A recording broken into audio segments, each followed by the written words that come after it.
As promised, I'm going to break down all the Sexbox's exclusives that were announced earlier in the week. And I'll also explain the whole fire incident that happened today at the station. Welcome to the newest episode of SDW. Super Dario World! It's a me, Dario! Woohoo! Ow, ow, ow, ow, ow, ow, ow, ow. Let's go! All right, so any comments, questions, or suggestions, you can find me at Dario the Show on Instagram or at SuperDario_World. Also, like me on Facebook. The page is Super Dario World. I update everything there. So, actually, this little tidbit comes from a lot of people asking me certain questions about this morning. And by asking me certain questions, I mean making fun of me for being a huge wuss.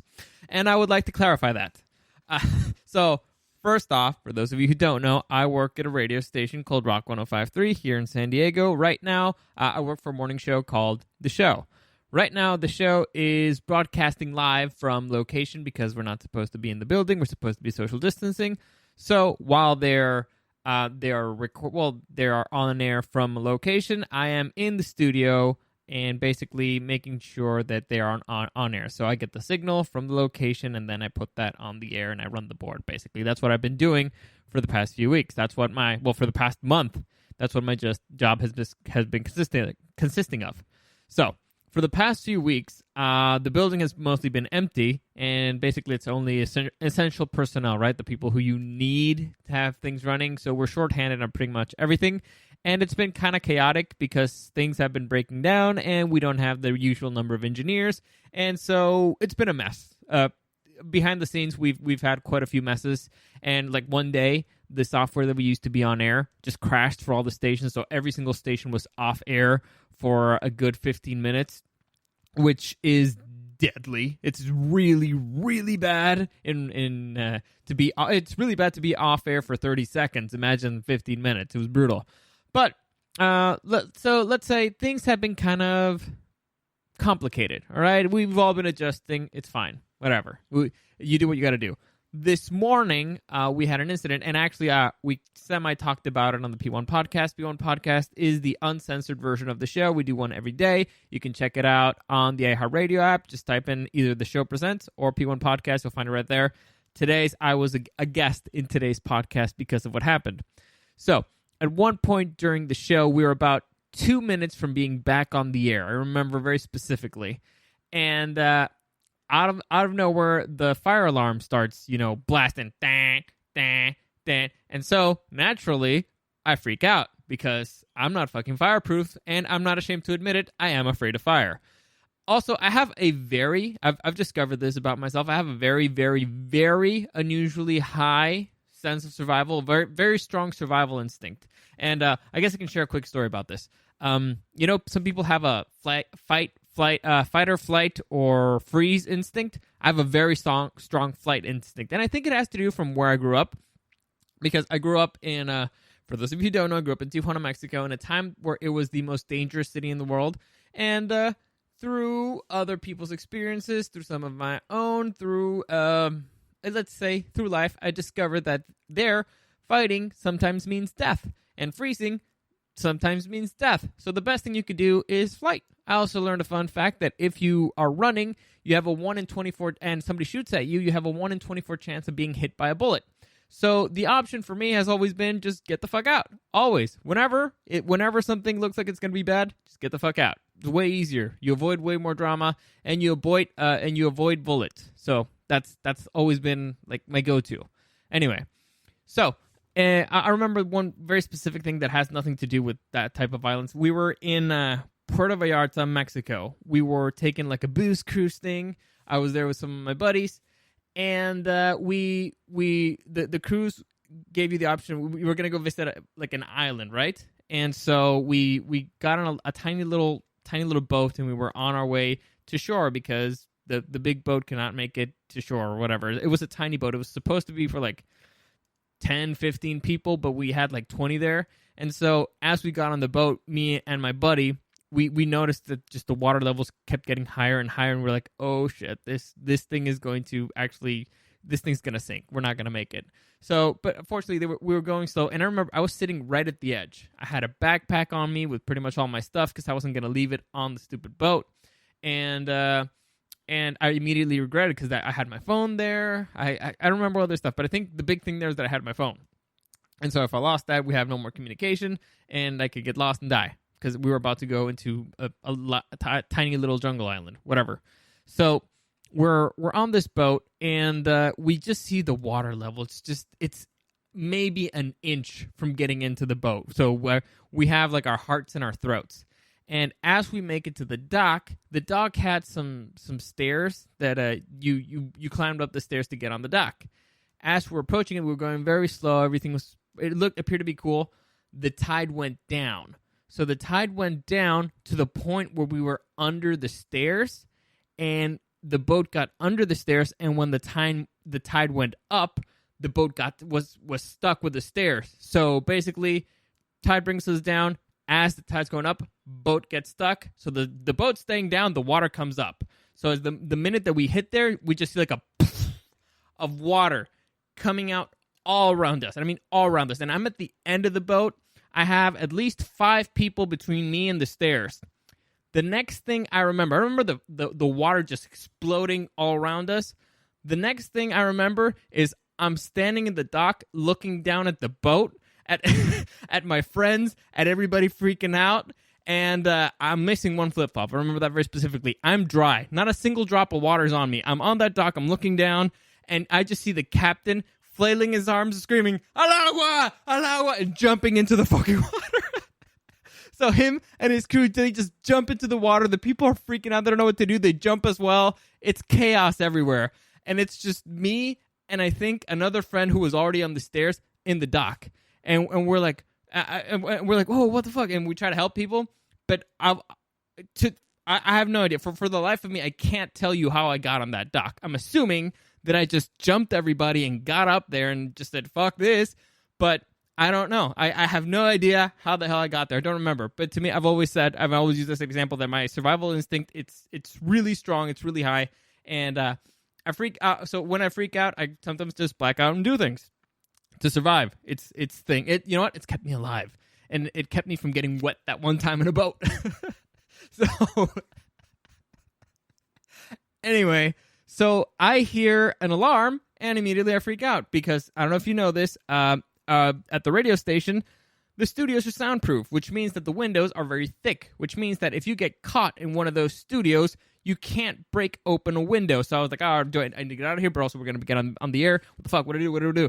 And so I decided, all right, sometimes the alarm does go off at the station, all right? I'll admit that. I'll acknowledge that. Sometimes it does go off. Sometimes they're testing something. Sometimes there's construction in the building, and they're testing it out. We don't know why, but it happens. A fire alarm always sets off. But, well, not always, but every once in a while. However, there's always a chance that this is the one time where it is a fire. I don't want to be the idiot whose obituary says, died in a fire in his building after not leaving when he heard the fire alarm. I just don't want to be that guy, all right? It's the odds of it happening are high, and I don't want to be that guy. So I was freaking out, and at that moment, I asked the crew, because I have to get in their ear. Sometimes they don't have the headphones, so I yelled at them like, hello, hey, anybody there? They answered. They were kind of freaked out, like, whoa, what the hell's going on? I told them what's happening, and they're like, well, do you see any fire? Do you see any smoke? Like, no, but what should I do? I did not express it the way I wanted to express it at that moment. What I was asking is, we're about to be on the air in 2 minutes, which means that we have a pause in 2 minutes, which means that the station runs kind of like in a system. And so the system basically is like, all right, okay, when we reach a pause, there's nothing that's going to take you out of the pause unless you press a button. So that means we're going to be back on the air. So my question was, basically, do I need to add another song so we have a little bit of time to figure things out? Do I need to remove the pause just in case, or get out of here and check out what the hell is going on? So I didn't know what to, or should I just, wait and see? I did not want to wait and see, but whatever. They told me to wait and see. Turns out that nothing happened, whatever. So that's how that happened. That's what I was asking. And I feel like it's a reasonable question. And when Eddie asked, like, oh, do you think there's a fire? Well, the fire alarm, that's what the fire alarm means. So I don't know. Maybe it was a bit ridiculous. Maybe I exaggerated, but it's in one of those situations where it's like, all right, what do you want me to do?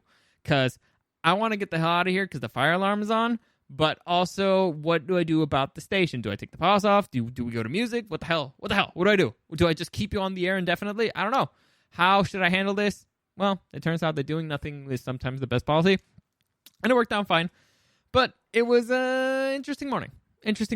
So hopefully that helps explain things, and you got to enjoy that.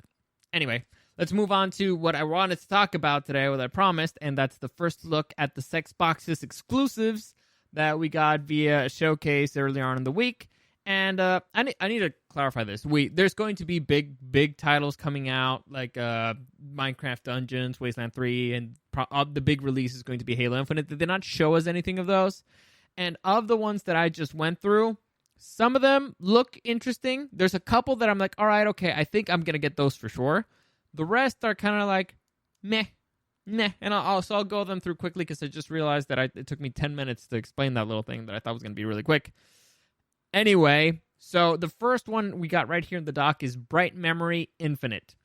This looks like a first-person shooter. And, well, it doesn't look. It's a first-person shooter. And honestly, it looks okay. It just wasn't that impressive. To me, it reminded me a lot like Doom, maybe. Like they tried to mix Doom with a little bit maybe of Metroid Prime. Didn't love it, didn't hate it. It just seemed like another shooter. I didn't really notice anything special about it to make me be like, all right, okay, I want to get it. But supposedly it's going to be a lightning fast fusion of the first-person shooter and action series. We'll see. I need to see more. From what I saw, wasn't that interesting. The most interesting thing that I saw is that the DeLorean makes an appearance. And I know it wasn't the DeLorean, but it looks so much like the DeLorean that I think that they might sue. But whatever. That's the first one we got. Then we got Dirt 5, which is, if you ever played the Dirt games, it's a racing game. It looks okay. I'm not a big racing guy. I've never been into racing games. I really like Mario Kart. And I really like Crash Bandicoot, like Nitro Racing. Those are the ones that I like because you don't have to really. The objective of it is to be silly and ridiculous. Also, because you can do Mario Kart drunk driving, and it's a great drinking game. So when you play that, the rest of the driving games, I don't know. I've never been too good on taking those too seriously. But it looks. The quality of it looks good. Apparently, you can. It has to. You can be affected by lighting, weather, and things like that. If you're into that sort of stuff, check it out. Like I said, I'm not really into it. Then we got Scorn, which is supposed to be it's described as an atmospheric first-person horror adventure game. From what I saw in the trailer, it's like, imagine if the Alien franchise and Guillermo del Toro's Pan's Labyrinth had a baby in a very creepy way. That's kind of what it looked like. I'm honestly, I don't know what much to say about it because they didn't really show us any gameplay. It just showed us a bunch of creepy places and something that looked like a really bizarre penis coming out, like a horse penis. It was very weird because there's also like a pregnant thing. It was designed to make you feel uncomfortable, but it didn't really give us much to go on. Or at least I didn't see anything story wise there. It was disturbing. Not, I wouldn't say horror wise. Also, it had like a little Medusa thing. The things that they have in Halo. I can't believe the Flood. No, it's not the Flood. What am I missing? I forgot the name. I think, yeah, but the little like Medusa thing, the little bugs thing from the Flood. It looked like they had some of those. So I don't know. There's a lot of shenanigans going on in that one too. After that, we have Chorus, which is a new spaceflight combat shooter releasing in 2021. Space combat shooter basically means, if you ever played Star Fox, that's pretty much what it means. That you're on your ship and the ship is moving however it wants. You have limited control over the direction that the ship's taking. Basically, you control the area where it's moving, but you don't control the direction. At least that's what it looks like. The main character was interesting in the way that it very much looks like a Hellblade Senua. So again, a lot of plagiarism going around. It's confusing. It looked like it could be interesting. I need to see a little bit more because it seems like the story will be fun. However, it didn't show you enough And I'm not big into space flight combat shooters. So these are 3 games that I could just not give a hell about. Like, not my cup of tea. Now we're moving into something that actually seems kind of interesting. We got Vampire the Masquerade Bloodlines 2. And here apparently you're a vampire in Seattle, and you get to choose pretty much who you want to be. Do you want to be like a ruthless killer a-hole? Do you want to be more of the seducer who makes their prey give up? Do you want to use charm, terror, all that stuff? It actually seems kind of interesting. It looks like it's a first-person game. I didn't play the first one, but it seems pretty interesting. To me, the whole thing is, what are the consequences of being too much of inflicting too much terror? Right? There's got to be consequences for each direction you want to take, and also it doesn't really explain if you're going to be male, female, or if you can customize your character or not, or what the hell the story's going to be. I don't know, but apparently, from what I got, it looks like it's going to be an open world thing, so that should be interesting. Just it's a interesting take on being a vampire. Like if this is a Fable version of being a vampire in Seattle, that could be interesting. Could be fun, but we'll see. Like I said, I need to see more from this game. Next, we have Call of the Sea, and it's an adventure game set in the 1930s and the South Pacific. Basically, you're a woman trying to find your husband in an island, and this one kind of looks kind of cartoony. Imagine kind of Jane from Tarzan if she were looking for her husband in an island. It looks weird. Another first-person one because you end up finding a whole bunch of puzzle. It's a puzzle game, or at least that's what it looks like. Didn't really catch my attention that much. I need to see a little bit more of the gameplay. For puzzle games and things like that, I'm very, very interested in see what they add that's special to it. I need to see what do you bring to the table that makes this game special. I didn't really see much there, so I'm gonna wait and see to get more information on that one. Then we have The Ascent, which is a solo or co-op RPG set in a cyberpunk world. So basically, the premise here is that you work for a company, or basically you're a slave for a company because you sold your body to be able to go to that planet to work for that company and to be enhanced. That's what cyberpunk means, that you get robotic enhancements. Also, there's aliens around, and aliens that get robotic enhancements. Anyway, the company that you work for basically goes under, and so now it's the company owns the whole planet, from what I understand. And so now it's everybody for themselves, and see who wins, who survives, and see if you can figure out what the hell happened. The game is supposed to be, it's a shooter, but it's not a traditional shooter. It's kind of more in the vein of, if you ever played, let's say, Marvel's Ultimate Alliance, that the camera's set and you can move. It's a third-person game, but the camera's set and you just move around. That's how it looks like it's going to be. Like, imagine a 3D Contra, I guess, except you don't control the camera. The camera's set. Not my cup of tea, again. Cyberpunk, I have issues with cybernetic enhancements and stuff like that. It could be fun. Just I don't see myself spending money on it. Next, we have The Medium, which is a next generation psychological horror game. I'm not a big fan of psychological horror games. Honestly, the story has to be really good. So basically, I need somebody to play this game and tell me, like, dude, the story's so good that you need to play it. Because otherwise, I don't know. Seems boring. It's horror games in general, they're not fun to me. There's a few that I really enjoyed. For example, Alien Isolation. I love that one because I'm really into the Alien franchise, and 2, it was really well made.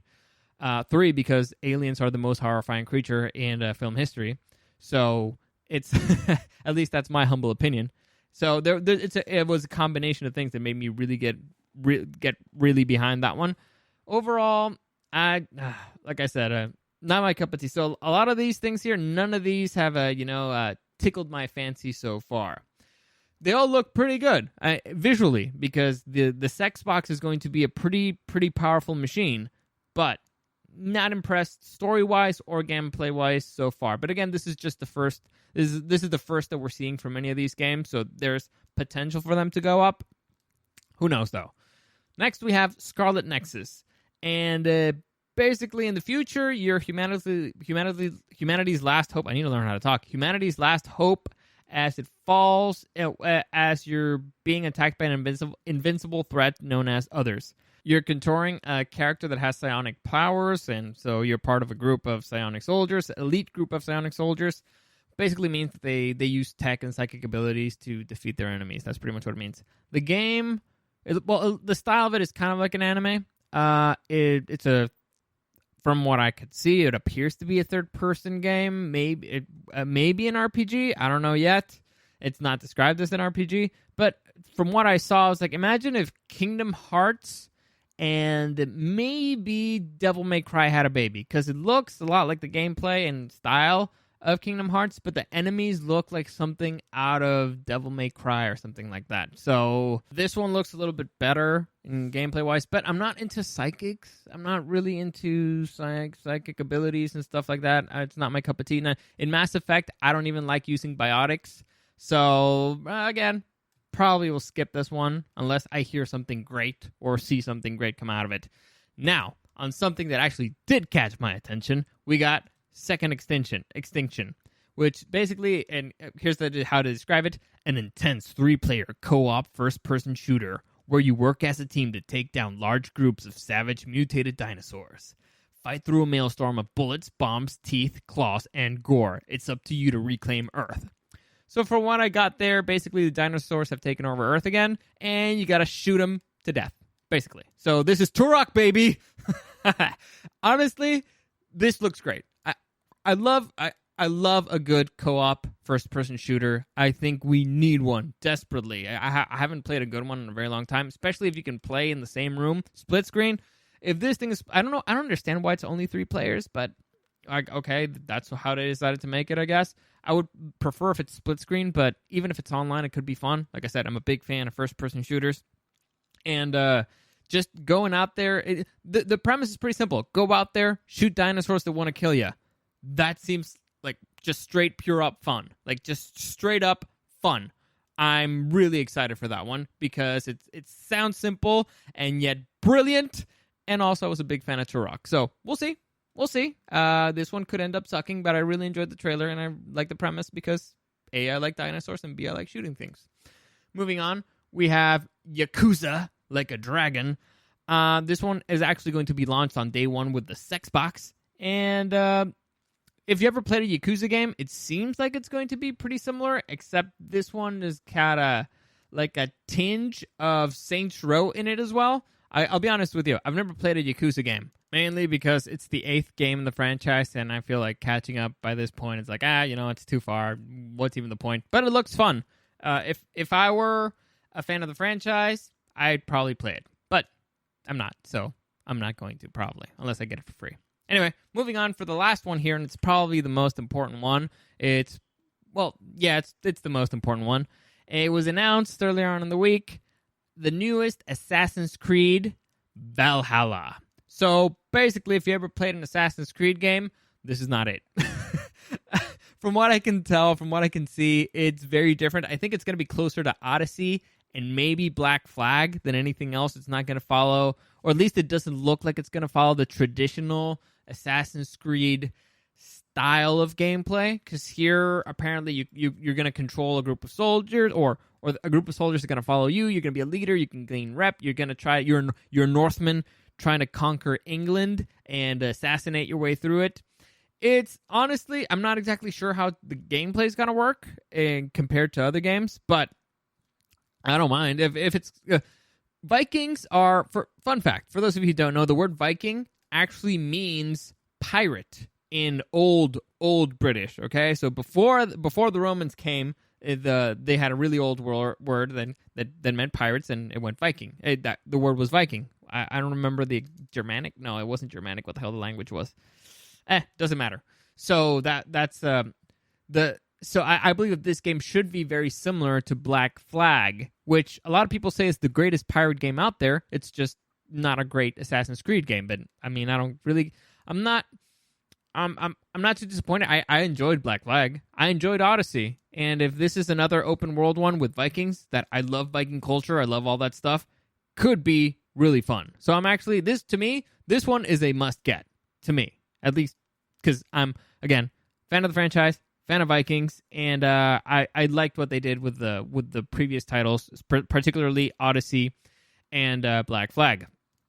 The other must get to me for me was Second Extinction. Other than that, the other ones coin toss for a few of them. The rest is like, I need to see more. So the Sexbox needs to do better, guys. It has a great name. It's honestly, it's probably the greatest nickname any console has ever had. The Sexbox. I hope they don't change it. I really hope they don't change it. They would be the dumbest idea ever. They should just embrace it and go all out on it. But it needs to do better with its exclusives. It needs to do way better with the games that at least it's starting out with. Halo Infinite, good. If I want to make this declaration, but I'm not sure if I do. I want to say that I won't get Halo Infinite unless they add split screen again, which I believe I've heard that they will add it. But will I make that declaration or not? Will I make that declaration or not? Because I want to play it either way. Okay. Either you have standards or you don't. I have a standard. I'll make the declaration. I will not play Halo Infinite unless it has split screen. Whew. Said it, meant it. And you know what's crazy? I probably wouldn't even play it with anybody. But I want it there. I want the option. That's the thing that made Halo great. But yeah, so that's it for today, I believe. 2 good titles. One that we really need to see a lot more of. But kind of a weak start for the Sexbox. I'm not going to lie. But it's got a head start on the PlayStation 4. So maybe that's why they did it. Right now, it appears like they're going to be coming out around the same time. It appears like they're going to be costing about the same price. However, it sounds like it's going to have accessory compatibility and other game compatibility. So we'll see. We'll see if we'll see who ends up winning this generation's console wars. But Sexbox needs to step it up. At least that's my humble opinion. Anyway, that's it for today. Like I said before, any comments, questions, suggestions, you can find me at Dario the Show on Instagram or at SuperDarioPeriodWorld. Thank you for listening, and I'll see you again next time.